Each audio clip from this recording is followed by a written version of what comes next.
earlier this afternoon, we focused really on symptoms and burdens of the disease and how that's impacted your daily lives.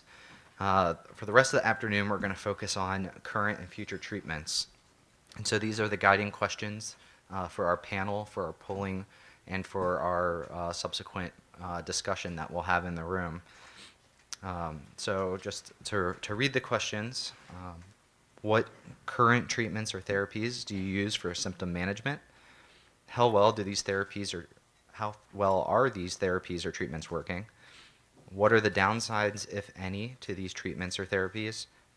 And then a more forward-looking question is, what would you want from an ideal treatment? So to kick off this conversation, we're going to have our panel 2, which consists of Joachim Bodelman, Suzette Eisen, Pat Dinsmore, and Tom McPeak, each share their experiences. Thank you.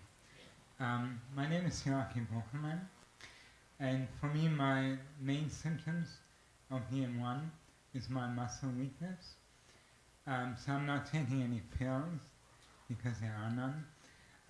What do I do to manage or treat my weakness? Falls into 2 categories. Number 1, exercise, and number 2, lifestyle adjustments. So I exercised regularly since my 20s, basically as soon as I realized that there was a risk that I could have inherited the disease from my dad. These days I'm more limited. Running isn't an option anymore, but I do cycle more often on a stationary bike. I walk and even do some light weightlifting. Does it help? Well, smart people explain to me that exercise at least helps prevent some of the more natural muscle loss that even healthy people experience.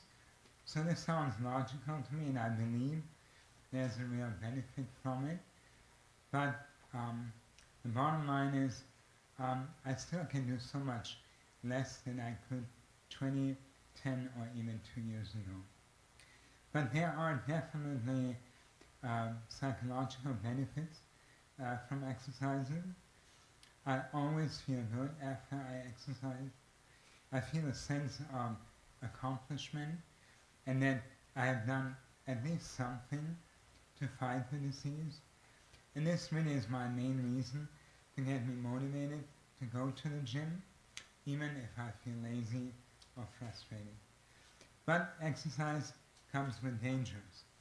Since I cannot run anymore, my calves are too weak, I try to power walk as fast as I possibly can. Well, that's a bad idea. I've had a number of falls from tripping, and with DM, a fall is not easy or pretty. Because my arms and my neck muscles are weak, I'm not able to catch my fall, and I land on the ground head first. That's pretty dangerous. So nowadays you might see me power walk on the street with Nordic walking poles, basically fancy walking sticks from Norway, and a cushioned headband, just in case I hit a pothole again. I look funny, but it does the job. In addition to exercising, I've made lifestyle adjustments that have become almost second nature. For example, I cannot lift my arms over my head anymore. How do you put on a hat, a sweater, a t-shirt, a polo shirt? How do you close the top button of your shirt or put on a tie? How do you wash the imaginary hair on your head or dry up with a towel? I had to learn tricks to defy gravity. So I slide up my arms along the shower walls to reach my head.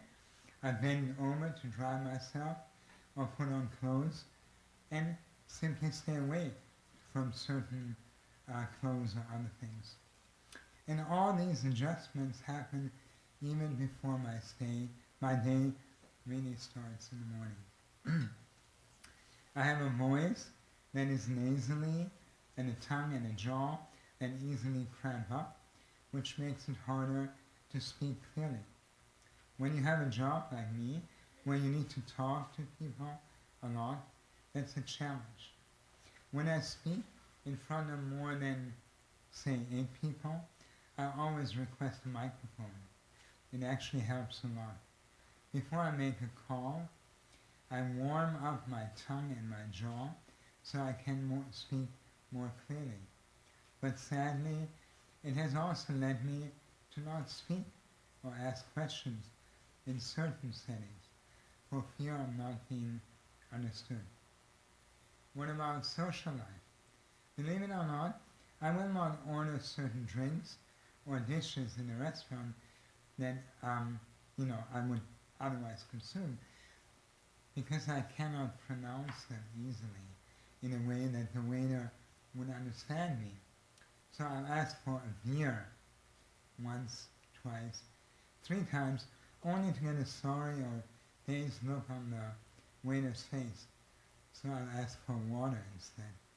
That is usually much better understood. And it's probably healthier for me. Sounds like a small thing, but is very, very frustrating. Even more frustrating are larger or louder social gatherings where people would not understand me. My adjustment? Well, I avoid the next party or try to meet with friends in a quiet setting. This is all possible, but it does limit interactions that are so normal for most healthy people. Traveling is another challenge. When I fly, I make sure that my carry-on bag is small enough to fit under the seat because I cannot lift it high enough to put it in the overhead compartment. When I go through the security check, I'll ask for an old-fashioned pat-down because I cannot lift my arms up high enough for those modern body scanners. So, what would a successful treatment look like for me?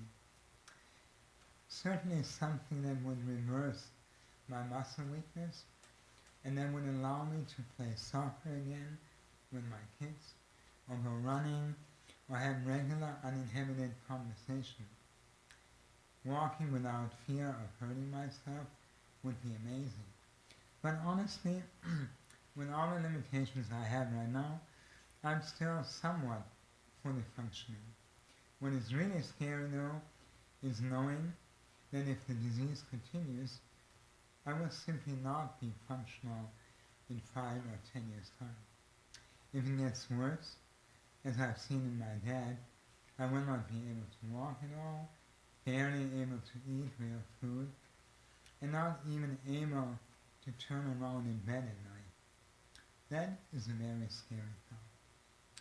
If there was a medication tomorrow, next year, or even in a few years, that would simply stop the progress of the disease and keep me where I am right now, it would be of unspeakable benefit. And when I think of my kids, who might develop the disease at some point in their lives, knowing that there's a treatment that could prevent them from even suffering from some of the limitations I have right now, that would be the best thing that could happen. A dream come true. Thank you.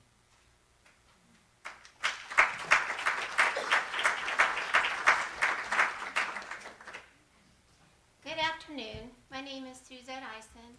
I am the mother and legal guardian of Billy Dean Eisen and the co-facilitator of the Indiana MMD support group. Billy Dean is 21 years old, and he also suffers from myotonic dystrophy.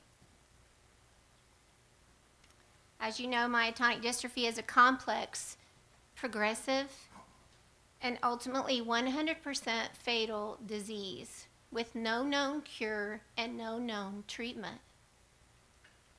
Nothing. We have nothing.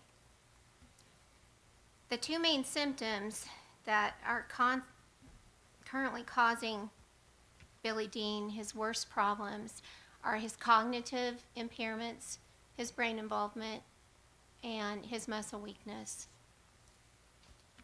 I had to get legal guardianship of him in order to protect him because he is not safe in society independently.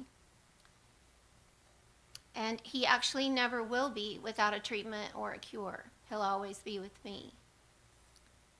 DM1 is forcing him to live his life as a disabled man. He's 21 years old, and he is being forced to live as a disabled man. He has extensive brain involvement causing the cognitive impairments, and that makes it impossible for him to make sound, executive, safe decisions for himself. He has been a diligent, productive volunteer for the last 11 years, but he wants a job. He wants to be a police officer. He wants to be an employed member of society. His dream is to be a police officer and start his family. And the reason he can't directly, 100% directly, is because of the DM1.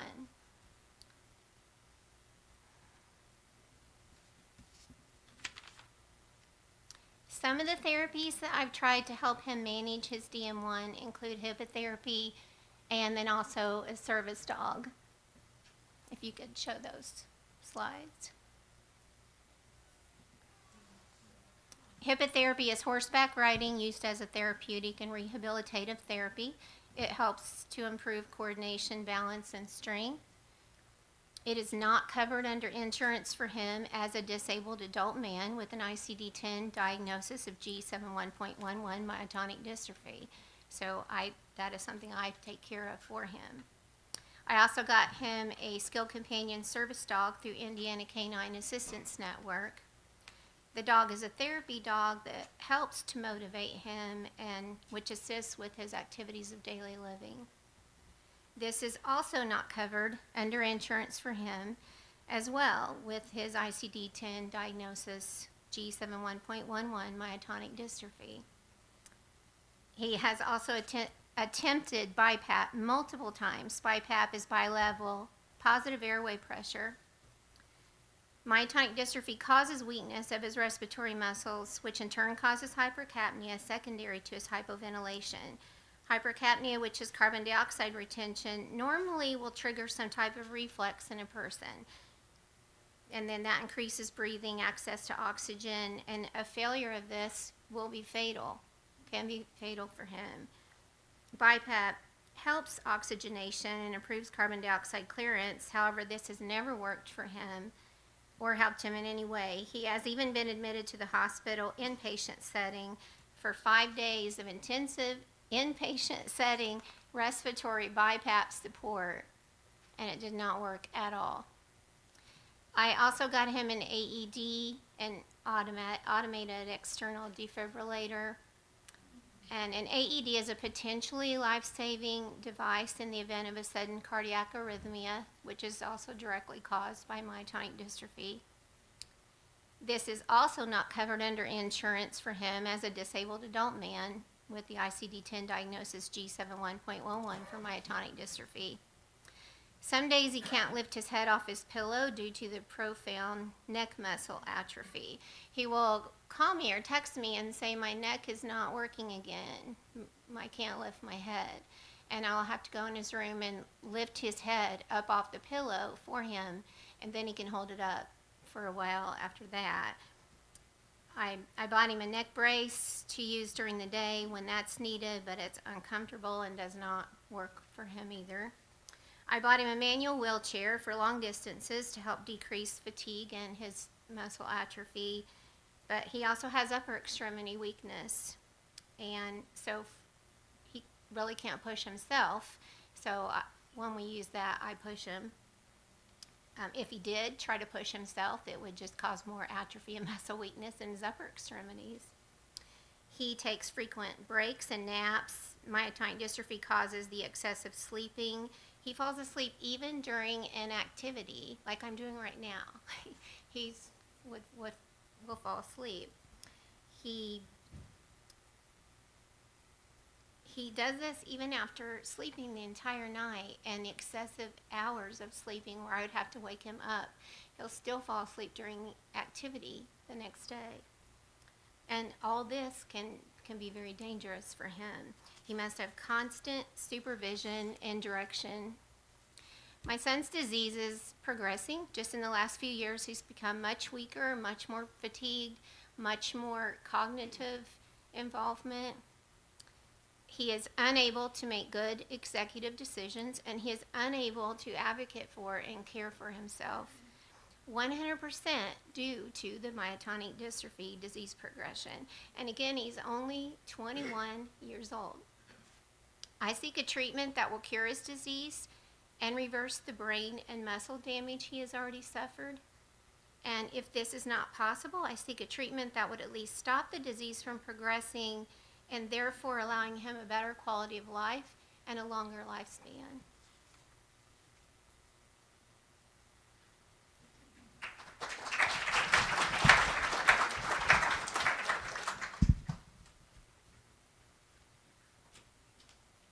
Hi, my name is Pat Dinsmore, and I also lead the DC support group here in the area.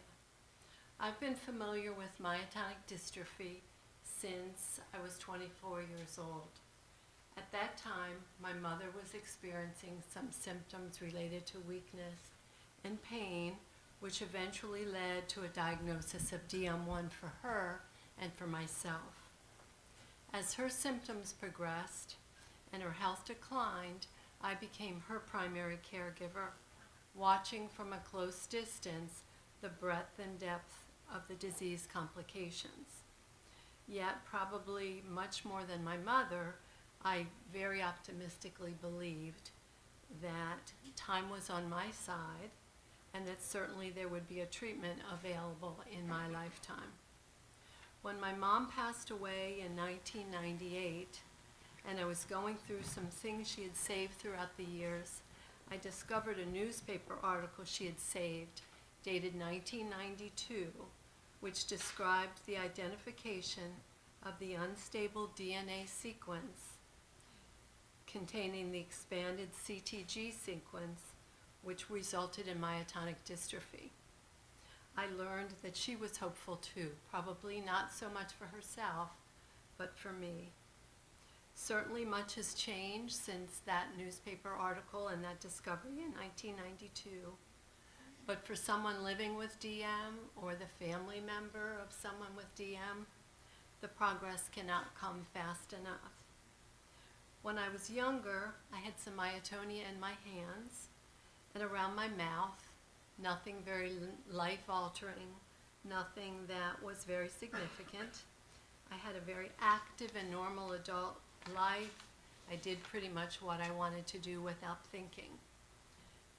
DM has played a more significant role in my life over the past 10 years. I have significant weakness, significant fatigue, some early cardiac rhythm changes, and mild depression. I struggle with stairs and with walking community distances. I wear a short leg brace for a foot drop. I feel a lot more trepidation in everything I do now. Not knowing exactly what to expect in a new situation and how well I might be able to negotiate it. In terms of treatments, I've done some physical therapy, a profession which is well known to me as it's been my life's work for 30 plus years. I've been able to focus on muscle groups more typically affected by the disease, as well as some work on balance and endurance. I've gotten involved with an aquatic exercise program. I've obtained a short leg brace to make my walking slightly less effortful. All of these have had some limited benefit. I don't believe that I've identified significant gains, but I do think it's probably helped with the progression of the weakness and the balance impairment. I've used mexillatine as a treatment strategy for several years. I found it very effective in eliminating myotonia. I would take it in the morning and the myotonia would essentially disappear within an hour of taking it. I might or might not take it again later in the day, depending on what I had going on in that day. However, I've had to stop it recently because of some heart rhythm changes, which were recently diagnosed by EKG. Those rhythm changes have prompted the cardiologist to begin to discuss pacemaker placement with me. A decision which under other circumstances would be an easy yes. In this case, I've struggled a little bit with the concerns about whether that would exclude from any possible clinical trials. At this point, without a pacemaker placement, there seem to be no viable options to substitute for the mexilatine. I've been on an antidepressant for several of the last years, and although I know that I've benefited from their use during times that have been more difficult, much of the depression stems from being in a situation over which I have limited impact on disease course and no available treatment options. That's not something that can be easily treated with medication. I was hopeful to see a treatment option available in my mother's lifetime. Unfortunately, that wasn't the case for her. I am very hopeful to see a treatment option available in my own lifetime. I've had the good fortune of being in a profession which I've been able to accommodate, adjust to accommodate my needs, and thereby keep working. I've scaled my work down to about 3/4 time. I'm very much more selective about the patients that I feel that I can adequately treat. But I very much want to be able to keep working. I want to be able to tend my garden. I want to have the energy to make a nice meal for friends. I want to be able to walk my dog again, which I can't do. More than anything, I want to recapture the joy of life that can be lost to a neuromuscular disease that requires so much of my energy to get through the day, leaving little reserve for the things which really, really matter. I'm hopeful that the combined endeavors of the medical community and the pharmaceutical companies and the FDA will make that possible in my lifetime.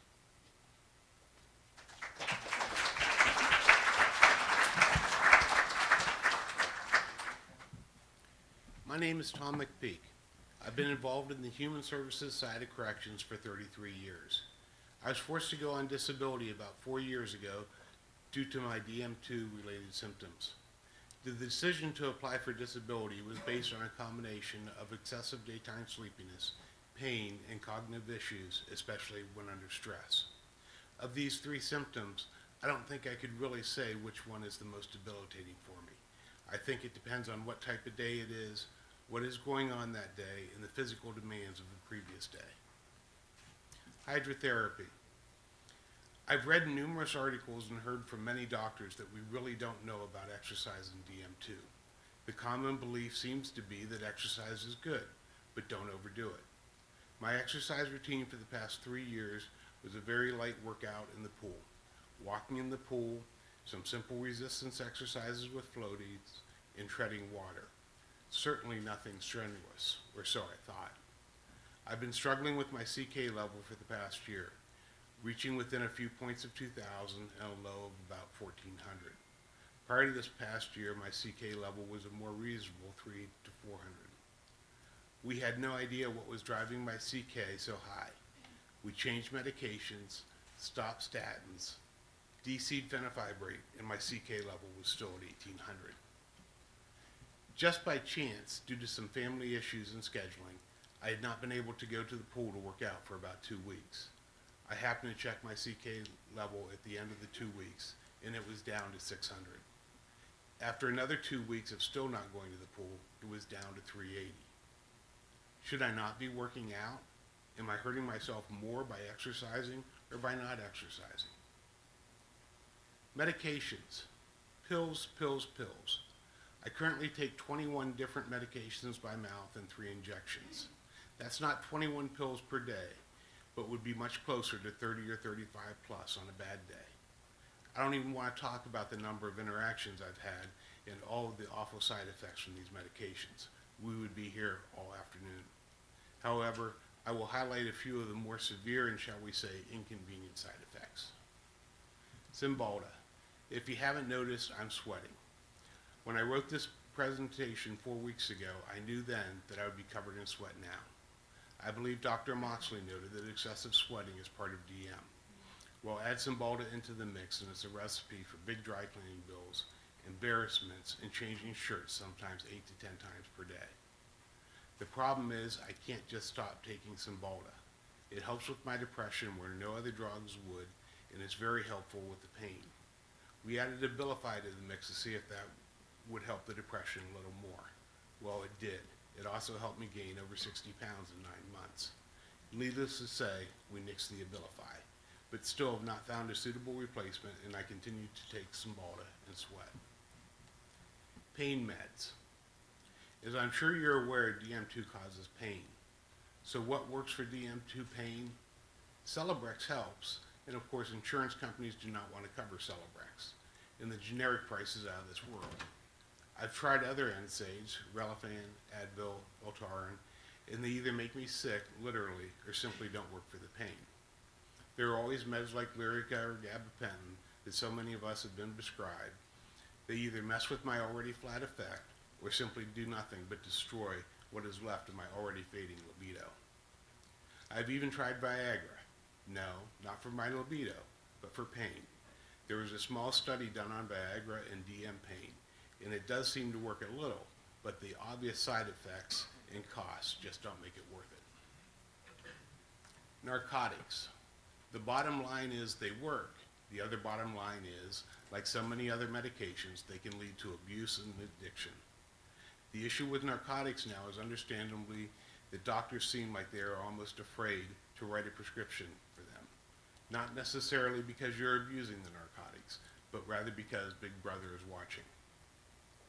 BiPAP. Like many others with DM, I have also been diagnosed with complex sleep apnea. I'm sure that other people have talked about the pitfalls and drawbacks of these cumbersome devices, so I won't go into great detail other than saying they do help, but they certainly are not a cure for my excessive daytime sleepiness, which leads me to my final few points. In an effort to try to stay awake while at work, I would literally fall asleep while working on my computer and found it nearly impossible to stay awake at meetings. So we started stimulants. First was Ritalin. It was a godsend for about a week, then it no longer worked. So we upped the dose. Great for another week, then the same. It just didn't work. After one final increase of the dose, which I quickly built a tolerance to, we tried Nuvigil. Same thing. Then Provigil. Same thing. None of these drugs helped for much more than 2 weeks each. Lastly, we switched to amphetamines. And to make a long story short, it was a complete failure. I ended up what was believed to be serotonin toxicity, a horrible side effect that makes you feel like you're wound or tighter than a top, racing heart, increased blood pressure, and diarrhea. I guess you kind of feel like a meth addict, all strung out, awake, but certainly not rested. I could go on and on about different reactions to different treatments, but we would be here all day. We need a cure. We need something that will stop the progression of this disease. It would be great if it could somehow reverse any damage that has been done cognitively and damage that has been done to our muscles. But I would be very happy if we could simply stop the progression for now. Thank you.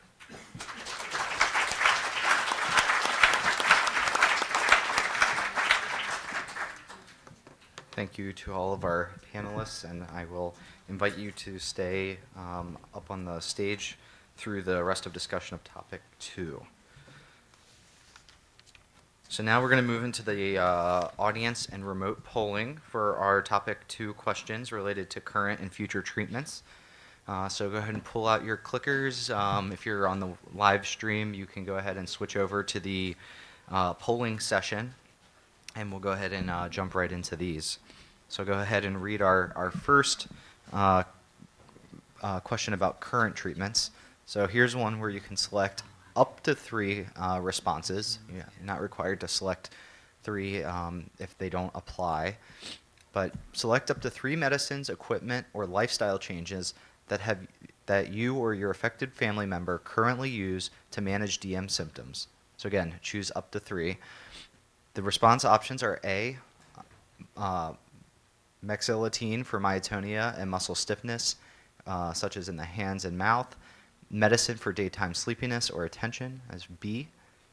C is medicine for anxiety or depression. D is medicine for stomach and intestinal symptoms. E is CPAP, BiPAP, or VPAP machine at night. F, ankle, leg, or other braces. G, pureeing, softening, or thickening food. H, changes in diet, such as gluten-free, high-fiber, dairy-free, etc. I is cane or a walking stick. And J is tools to open jars, doors, etc. We'll go ahead and open.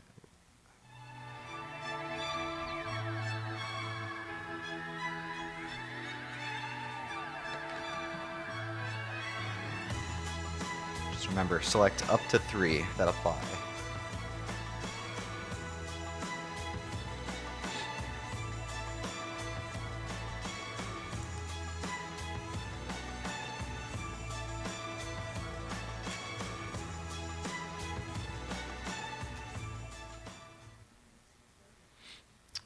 All right. So it looks like the top either medicine, equipment, or lifestyle change that has been used amongst our group today have been ankle, leg, or other braces. Close behind that are an array of things from medicine for daytime sleepiness, medicine for anxiety or depression, and medicine for stomach and intestinal symptoms. And then everything else we have at 10% or lower. So for our second question for you, we'd like to know in general, how much do these medicines, equipment, or lifestyle changes improve you or your affected family members' quality of life? So this is in totality, how much do your current treatment options influence you or your family members' quality of life? So your options for answers are A, in general, do they have really helped manage the worst symptoms and improving my or my family members' quality of life? B, in general, they have helped somewhat in managing the worst symptoms and improving my or my family members' quality of life. Or C, they have not helped much at all in managing the worst symptoms and improving my family members' quality of life. So A, they have really helped. B, they have helped somewhat. Or C, they have not helped much.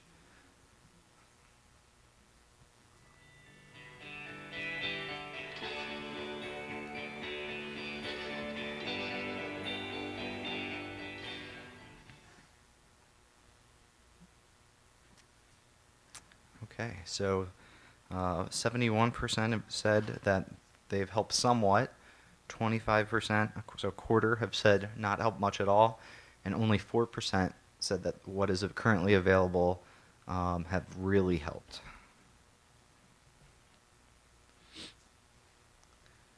So now we're moving to questions about future therapy. The first question is, how important is it to you or your affected family member to have a therapy that slows disease progression? So we've heard a lot already about improving your disease or stopping your disease. How important is it to you if you could have a therapy that slows disease progression? A, very important. B, important. Or C, not important.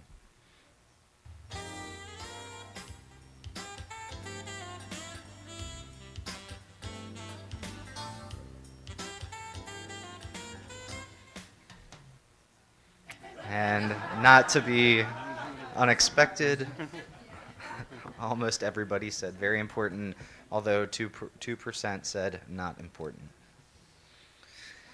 And lastly, our final question about future therapy. What would be the 3 most important impacts from a new DM treatment for you or your affected family member? And you can choose your top 3. So pick top 3 of the following. A, reduce fatigue. B, improve walking and stamina. C, reduce myotonia and muscle stiffness of hands and mouth. D, make the GI and stomach symptoms better. E, make the anxiety and or depression better. F, improve the behavioral issues. G, improve your thinking. H, lessen your pain. I, improve your sleep or sleepiness issues. And J is other.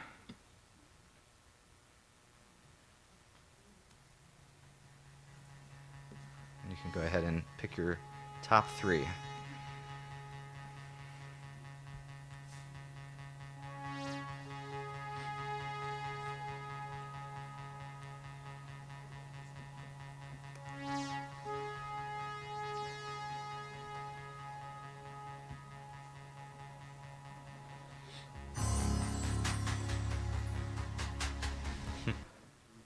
All right. So we have our fair spread here. Kind of in the top tier, we have reducing fatigue, improving walking and stamina, making the GI stomach symptoms better, and improving your thinking. Kind of the second tier would be improving your sleep or sleepiness issues, lessening your pain, improving behavioral issues, making anxiety and or depression better, and reducing myotonia and muscle stiffness. And then we had 3% say other, and we can definitely come back to that. So now we're going to move into our moderated discussion. So we'll have some foundation staff members providing mics. But this is just a reminder that we are going to be focusing on what things you have used to try to manage your disease, and telling us a little bit about how well they've worked or not worked, as well as what you would be looking for in a future therapy.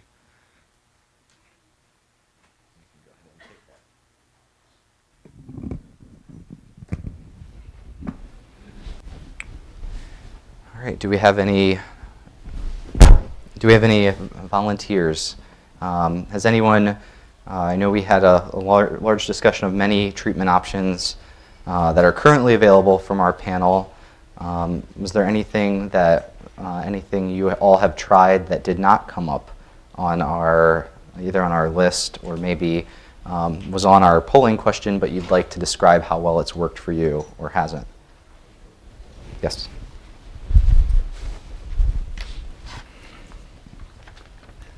My name is Scott Valek. I have DM1 and I'm 20 years old. And something I've dealt with recently is my esophagus has myotonia where it's hard for me to swallow sometimes. And that has just been an issue for me. And one thing that I've done is I went to a speech therapist and she helped me try to rebuild the strength of the muscles of the esophagus. And it did help me with slowing it down, but it did not get better. And something I would like to see of a treatment of that is a way to either rebuild the muscles to where they won't deteriorate again, or just stop it altogether. Thank you. That was definitely something we have not covered yet, so thank you for sharing that as well. Do we have any other comments about treatments or therapies that you've tried or lifestyle adjustments? Yes, right here in the front. I find that exercising 3 times a week helps my mood and makes me feel better. Also, I tutor at a school, and that doesn't take a lot of physical effort, but I feel like that's doing some good, so that makes me feel good. And can you tell us a little bit about what exercise you do, to give us an idea? So far, I did do physical therapy for my hands at one point. I haven't been doing that lately, but more general exercise, stationary, bicycle sort of, a little bit of weights and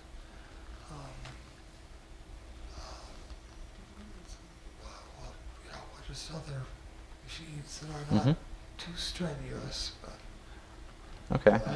But I try to get cardiovascular workout with the bicycle. Right. Great. Thank you. So many of you said that you have what you currently have available has been somewhat helpful. So I'm interested to hear if anybody has any examples of things that, whether or not they've already been discussed, have been helpful for you, and how that has either maybe slowed progression, stopped progression, or improved something in your life. If you could share an example of that. Yep. Right here.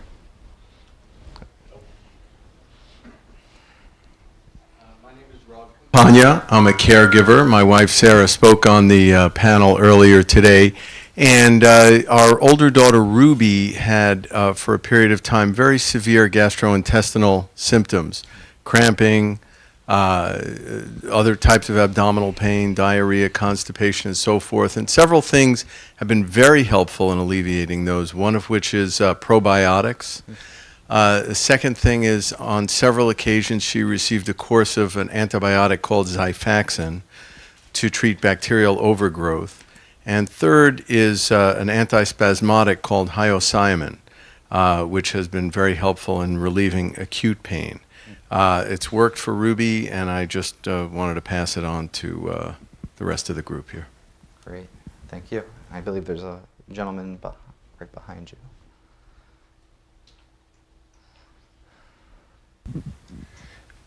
I'm Chuck Hunt. Again, I'm speaking for my daughter, and just wanted to emphasize one of the things that I've noticed, and it's worked for some people that are in my support group in the Atlanta, Georgia area, is the shifting of their optimal time to contribute to a job or whatever. So in my daughter's case, we look for shifts that start a little bit later in the morning, because she has quite an extensive morning routine, which leaves her bowels and things like that to make her workday go a little better.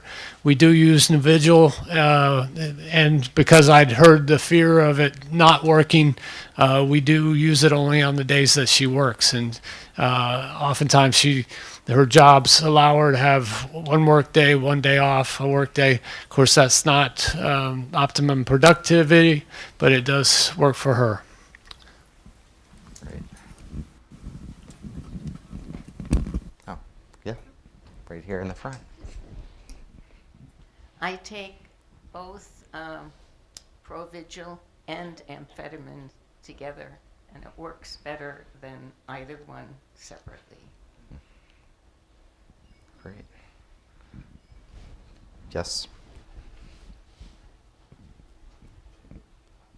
I'm talking on behalf of my husband.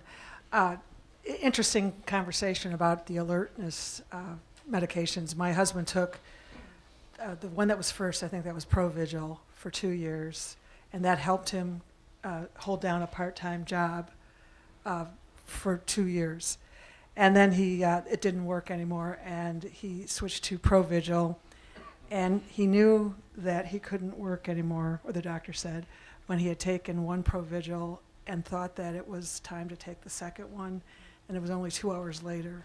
So one therapy that helped better than the stimulants is the BiPAP ST in respiratory therapy at night. That made a bigger difference in his alertness at that time.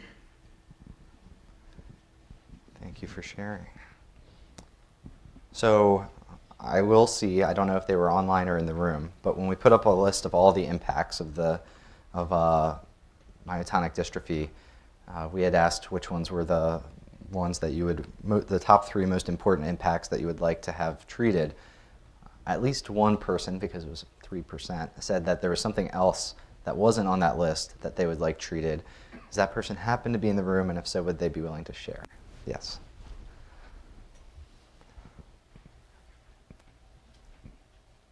Hi, my name's Laura Kriv, and I have DM2, and my symptoms are pretty minor, and but when I looked at the lists, really for me, it's not an issue of muscle pain or muscle stiffness. It's just an issue of muscle weakness. So sometimes at the end of the day, I can barely lift my head, or I have to spend, a couple of hours at the end of the day just lying down because my neck is so sore. Or if I go to a movie and I can't find a seat and I have to sit up close, looking up at the screen will just, leave me in pain. So, but it's more so the muscle weakness and the progression of the muscle weakness rather than the stiffness or the pain. Okay. That's the big issue for me. Great. Yes. On this side on the right, and then we'll go to you right after. check the other box, and it was around swallowing and dysphagia. I don't think that was on the list Okay. for a specific treatment for that. And could you tell us why that would be one of your top 3? I have a mild adult level, and I think that's one of the few issues I've had other than cataracts. My daughters struggle with that quite a bit, as well as many of the other ones. So Sure. Thank you. that's why. All right. And then, yes, the gentleman in the blue polo.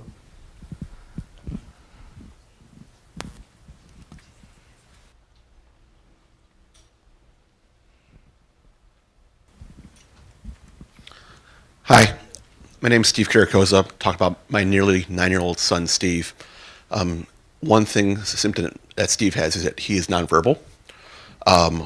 Recently, working with a school, we've been able to get him a augmentative communication device, which is pretty much an iPad.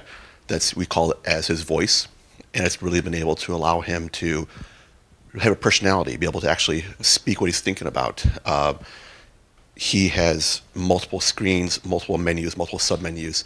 Kids of his generation love the iPads, love the technology, and seeing him actually be able to now communicate, be able to express what he's thinking about, being able to starting to form sentences, being able to tell us that he loves us has just been a godsend for us. So having that technology and that device has been really important to us. Wow. That's great. Thank you.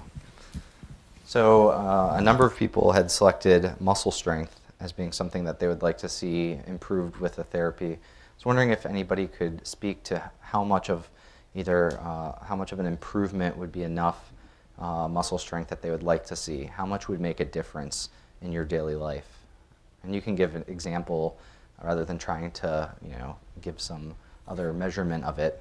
But if you could maybe say something that you could do or something that you'd like to be able to do that you think muscle strength would be key to either preserving or improving, I'd love to hear some examples about that.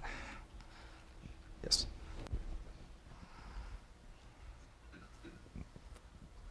I have a couple of examples.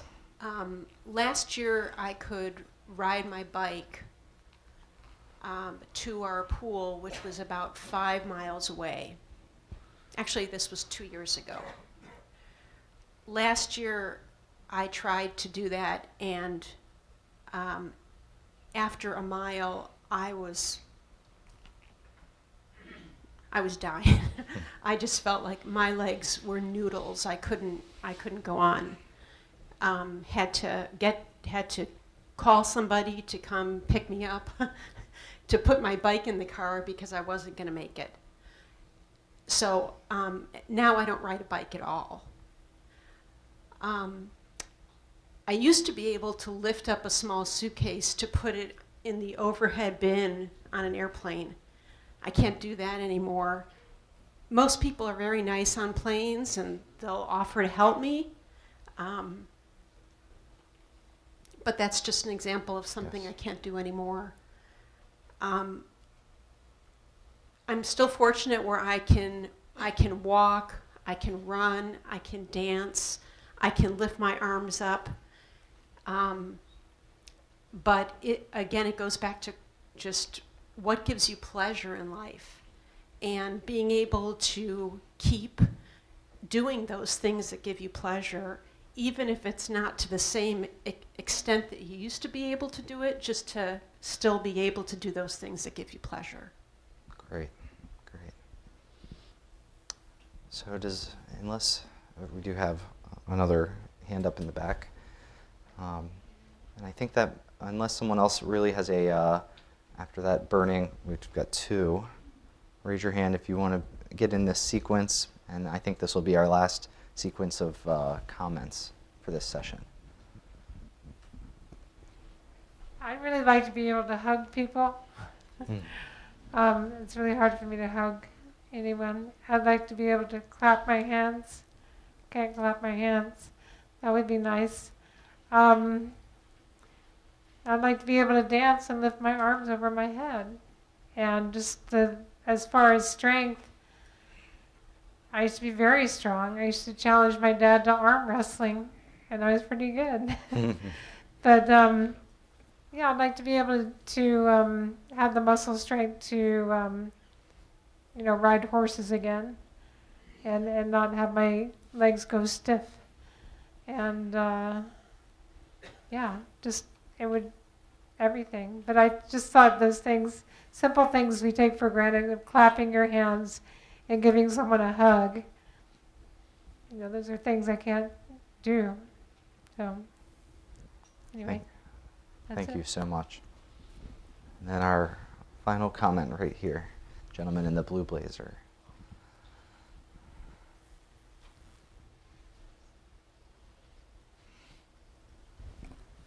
So the comment I just want to address is what do you want from an ideal treatment? Mm-hmm.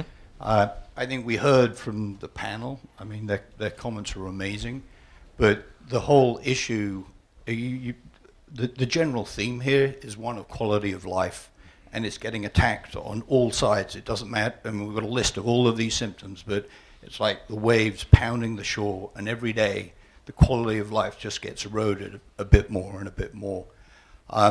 What I would really love with an ideal treatment is if we could just put a marker in the sand and we could keep the quality of life of what our families have now. If down the road we can then improve the quality of life to redress and you know, push back the tide, that would be fabulous. But that is, you know, as I came into today thinking about, you know, communicating with the FDA with what do we want patient-wise, it's quality of life. Our quality of life is getting attacked on all sides, and to have ways to come up with, to measure that quality of life, whatever the tests are, there are so many different aspects of the disease. You know, it's up to us as the patient community to work with you, making that happen. But that for me was the biggest thing listening to the panel.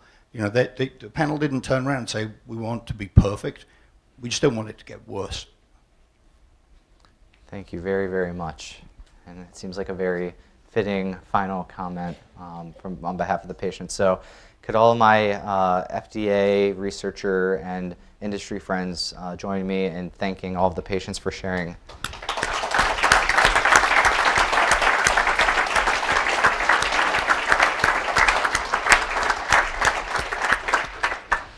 So as we move towards the end of our program, we are very fortunate to have Dr. Jonathan Goldsmith, who's the Associate Director for Rare Diseases within the Office of New Diseases at the Center for Drug Evaluation and Research. And he's going to, on behalf of FDA, well, probably on behalf of his personal self, but also on behalf of FDA, share some of his reactions to what he heard today. So join me in welcoming Dr. Goldsmith.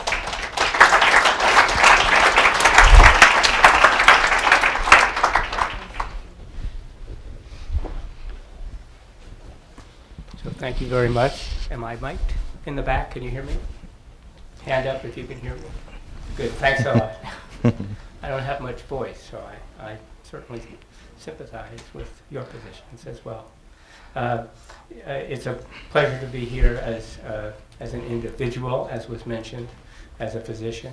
I'm a hematologist by training, so I've worked in rare diseases most of my life. I'll give you a little anecdote, and then I'll say something about what I heard today. When I was a medical student at New York University many decades ago, I did a summer fellowship at the Goldwater Hospital, which, if you know New York City, is underneath the 59th Street Bridge on what they used to call Welfare Island. I think it has a fancy name now, and it has big condos and whatnot built on it. And I remember one of the patients I saw that summer was a man, a middle-aged man, who had myotonic dystrophy. And it stuck with me for a long time. I'm not a neurologist. I don't have the kind of knowledge that your experts have, or you as individuals, but it stuck with me for a long time that here was something that was, at that time, a pretty poorly understood disease, had multi-system implications, and it didn't seem like there were any therapeutics. And I said, this is an example of what we should be looking at. Why don't we understand these better? Why don't we develop therapeutics that are better? Why don't we do things that are clinically meaningful for people? And it stuck with me my whole career. I obviously made no contributions. I apologize for that, but I worked in other fields where I've made a few contributions. Experts who figured things out. And I think you're on the path because you're united as one group. You have incredibly positive attitudes.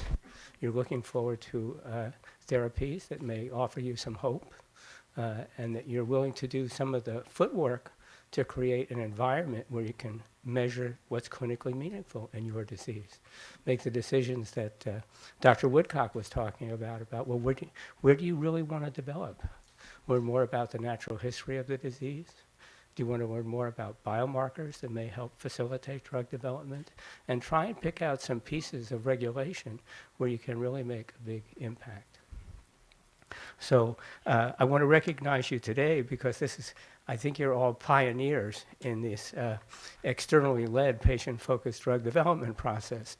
I think there have been a few bumps along the road, but this has been a terrific afternoon. I've been to many of the 20-odds patient-focused drug development meetings that FDA has held, and this is certainly a superior meeting, I would say, just from my impressions and your organization and the time and effort and your commitment to doing a good job to create a data set that you heard Dr. Woodcock talked about. She said she wants measured data, right? Well, that's what we need at FDA. And that's something you were doing today by these kind of different kind of electronic mechanisms that you use to get data. So you're to be recognized for that. This is a great inaugural event, and it certainly fits into our decision-making process as we think about developing the guidances that Dr. Woodcock talked about. You should also be recognized for your, and I think for your foundation's, outstanding organizational skills and execution of this meeting. This is very hard to put together. You had to develop it, I think, in apposition with your annual meeting, so people could only make one trip here rather than multiple trips to DC, and I think it's going to pay off. Also, you're facilitating the inclusion of FDA staff. Really provides a terrific opportunity for us to hear about and feel the experiences that you undergo on a daily basis. This was very, very, very interesting to me as a physician and as a human being, to be honest. I really admire many of you for what you do every day and how you deal with your disease and how you're willing to move forward. Okay, so let me just say a few of the things that we heard so you know that we were listening.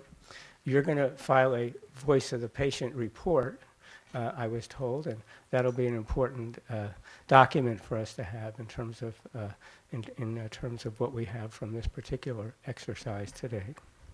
So we heard a great medical presentation about the different forms of the disorder. I'd also like to recognize your foundation there, because your website is a really good booklet also on the disease. I read it myself before I came to this meeting, so I wouldn't be totally ignorant. There are 7,000 rare diseases, so I can't know everything about all of them, but I can get kind of boned up before the one that I'm going to. We learned a lot about the ages of the people who are affected. This is a disease that runs across the age brackets. It certainly has an attack rate that's much higher in older people, if you will, adults, but that it affects the very young as well. And it obviously needs different kinds of approaches. Perhaps there are things like newborn screening, if there were a treatment, that might be something relevant to think about in the long run, not in the short run. We heard about the different symptoms you have in the different organs.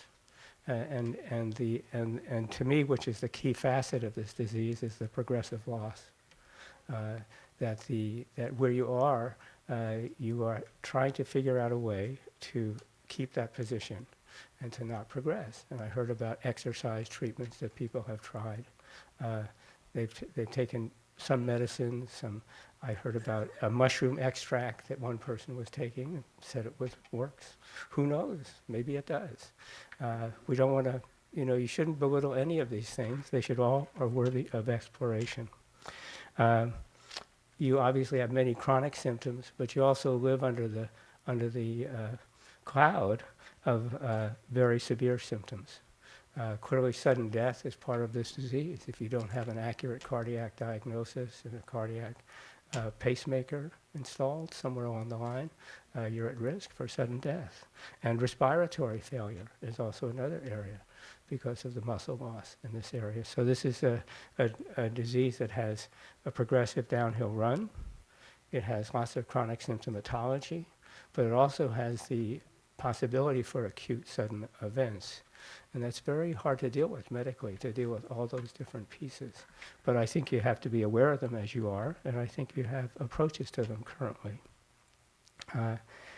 The transgenerational impact, I heard one family talk about, I guess it was 3 generations diagnosed at the same time in their family.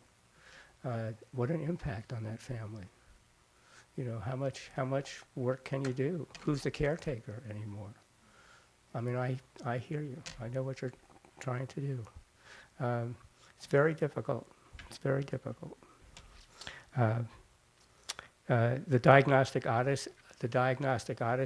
This is part of the Bible of rare diseases. Everybody has a long run and a long time to get a diagnosis. Should have been obvious on day 1, and it wasn't obvious till day 15, or year 15, even worse. And I think many of you have gone probably decades without diagnosis. I heard that from some of the speakers today. It's a serious matter.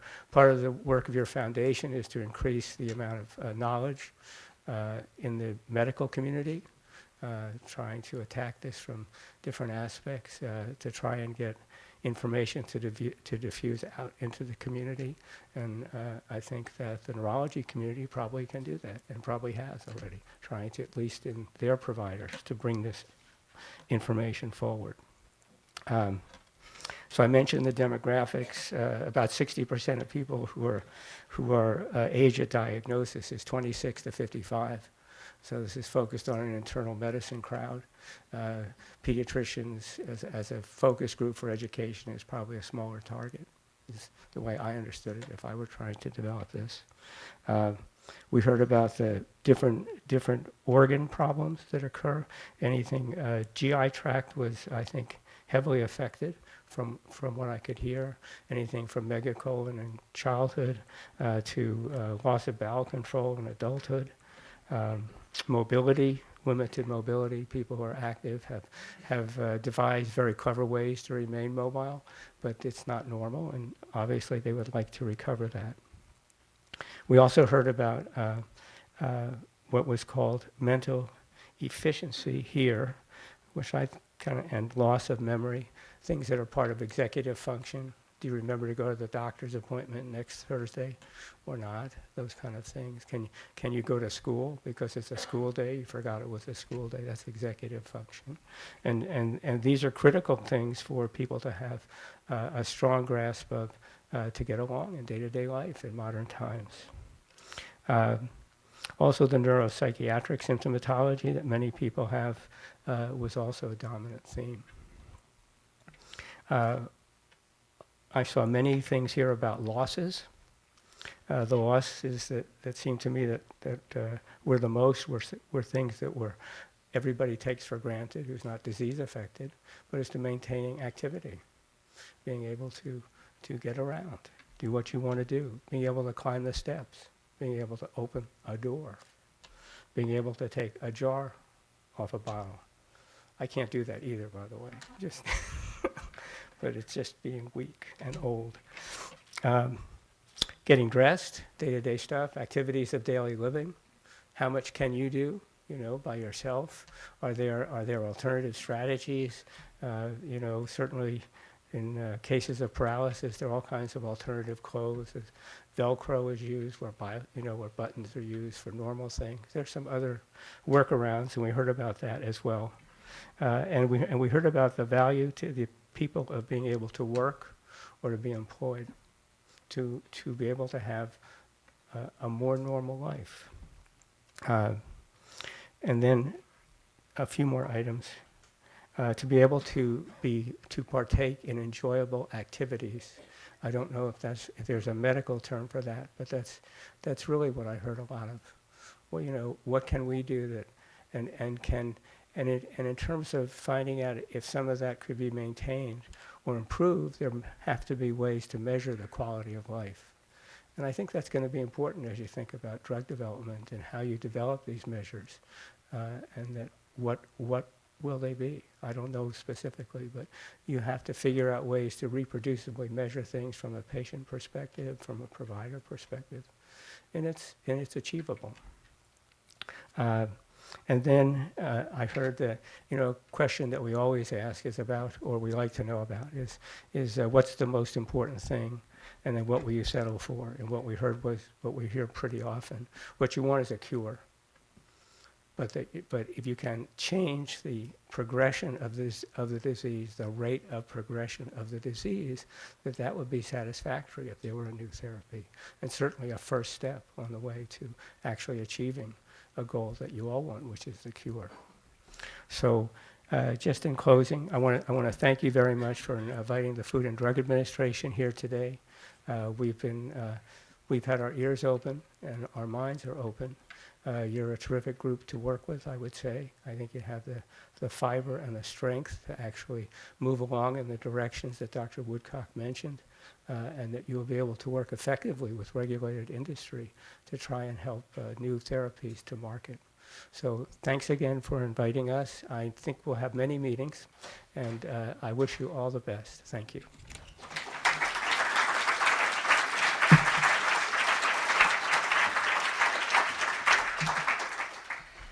Well, you all made it.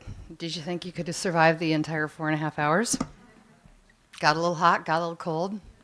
So thank you for persevering. I want to thank Dr. Goldsmith. We have had lots and lots of conversations with the Food and Drug Administration to help craft this meeting. And certain members of that very large organization have been incredibly helpful and supportive, and nobody's been a better pal than Dr. Goldsmith. So thank you very much for all your support. So, and it was pointed out to me, and I apologize, that I never actually introduced myself. So I apologize. My name is Molly White, and I work at the Myotonic Dystrophy Foundation. It's a terrific institution. If you have other comments that you would like to share that you were not able to share today, you can share them via info@myotonic.org. We will be accepting emails, responses to the questions that were posed today for 30 days. You can also call us if you'd like to share it live online. I also want to extend that to people that are on live stream, and I want to thank the people on live stream for persevering so long. We had something like 400 impressions on the live stream, so we got a lot of additional content from people that were participating remotely, and we thank you very much for doing that. Our next steps at the foundation are going to be to start crafting the Voice of the Patient report that you heard several of the FDA team members talk about, so that we can share that with the review division, the neurology review division that will be evaluating future therapies for this disease. We have a professional science writer in the back of the room who's been taking comprehensive notes, and she will be helping craft up that first draft. So we will keep you posted on how that's going. When we talk with the FDA, it's an enormous organization, as you all know. Everybody there talks about the fact that the busiest people are the people in the review divisions. And we were extremely honored and delighted to hear that we were having the participation that we got today from the organization, and certainly from people like Dr. Billy Dunn, who is in charge of the neurology review division for all products that come in for review. So I want to thank Dr. Dunn. I want to thank Dr. Woodcock, who is in charge of the Center for Drug Review at FDA. I want to thank Dr. Goldsmith, and I want to thank additional representatives from the FDA in the Clinical Outcomes Assessment Team, in the Office of Constituent Affairs, in the Center for Drug Evaluation and Research, the Professional and Stakeholder Engagement Office, and the Office of Orphan Products. We actually had quite a few folks from FDA participating today, and we had more participating remotely. So we're enormously grateful that you were interested in hearing what we had to share, and that you have an investment in understanding what this patient community is really experiencing and what we're hoping for. So thank you very, very much.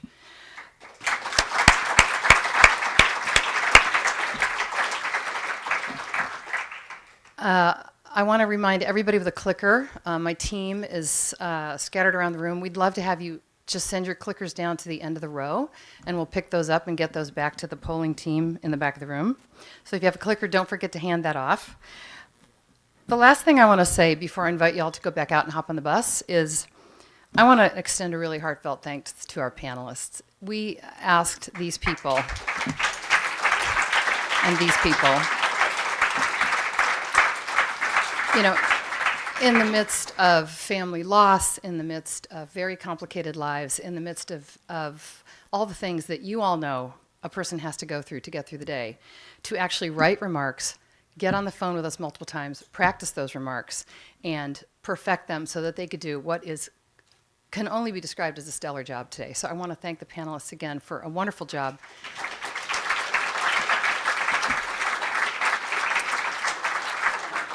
And I want to thank all of you for finding the time and the energy to come here today and help us create a face and a voice for the Food and Drug Administration. Thank you very much.